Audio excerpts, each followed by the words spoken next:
மத்திய பட்ஜெட் அறிக்கை வெளியிடப்பட்டதை தொடர்ந்து எவ்வளவு சம்பளம் பெறுகின்றவர்கள் எவ்வளவு வரி செலுத்த வேண்டும் போன்ற விவரங்கள் வெளியாகியுள்ளது. மேலும் 2023 முதல் 2024 நிதியாண்டிற்கான வருமான வரி கணக்கை ஜூலை 31 தேதிக்குள் சமர்ப்பிக்க காலக்கெடு நிர்ணயிக்கப்பட்டுள்ளது. குறிப்பிட்ட தேதியில் வருமான வரியை தாக்கல் செய்வது ஏன் முக்கியம், அப்படி வருமான வரி தாக்கல் செய்ய தவறிவிட்டால் என்ன செய்ய வேண்டும் என்பதை விவரிக்கிறது இந்த செய்தி தொகுப்பு.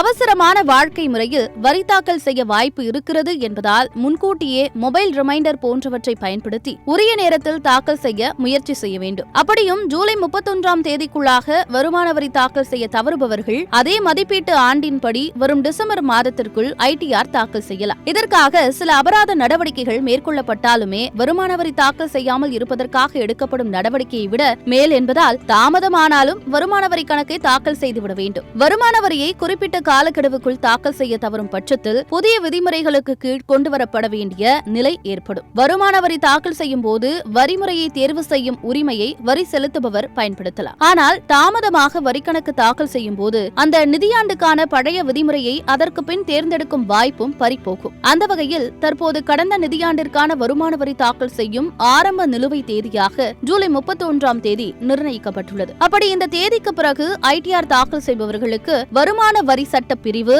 234F அடிப்படையில் தாமதமாக வரி தாக்கல் செய்யும் கட்டணமாக 5000 ரூபாய் வசூலிக்கப்படும். ஆண்டு வருமானம் 5 லட்சத்திற்கு குறைவாக இருக்கும் பட்சத்தில் தாமதமாக வரி தாக்கல் செய்யும் கட்டணம் 1000 ரூபாயாக வசூலிக்கப்படும். குறிப்பிட்ட தேதிக்குள் டிசிஎஸ் அல்லது டிடிஎஸ் ஃபைலிங் செய்யாத நபர்களுக்கு வருமான வரி சட்டப்பிரிவு 234E இன் படி தாமதிக்கும் ஒவ்வொரு நாளுக்கும் தலா 200 ரூபாய் என்ற அடிப்படையில் அபராதம் வசூலிக்கப்படும். அதேபோல 271H சட்டப்பிரிவின் படி மிகவும் தாமதமாக வரி தாக்கல் செய்யும் நபர்களுக்கு 10,000 முதல் 1 லட்சம் ரூபாய் வரை அபராதம் விதிக்கப்படும். கூடுதல் செலவு வைக்கும் அபராதங்கள், சட்ட நடவடிக்கைகள் மற்றும் நேர விரயம் ஆகியவற்றை தவிர்க்க குறிப்பிட்ட காலக்கெடுவுக்குள் வருமான வரி கணக்கை தாக்கல் செய்வதே சிறப்பான அணுகுமுறையாக அமையும்.